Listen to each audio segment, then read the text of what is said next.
మహావిష్ణువుకి ప్రతినిధులు హరిదాసులు. వీళ్ళు సంక్రాంతిలో బాగా కనిపిస్తారు.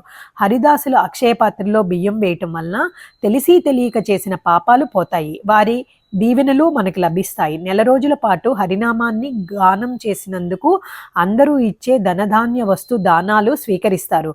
వీళ్ళు ధరించే పంచలోహ పాత్రను సూర్య భగవానుడు ప్రసాదించిన అక్షయ పాత్రగా భావిస్తారు. నెల రోజులు తిరుప్పావై పఠించి హరిదాసులు గ్రామ సంచారం చేస్తారు. ఇంటికి వెళ్లే వరకు హరినామ కీర్తన తప్ప ఇంకేమీ మాట్లాడరు. పాత్రను కిందకి దించరు.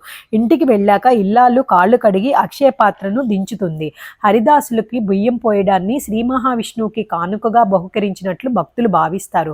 వీరు సామాజిక సంరక్షకులని చిన్నజీయర్ స్వామి అన్నారు.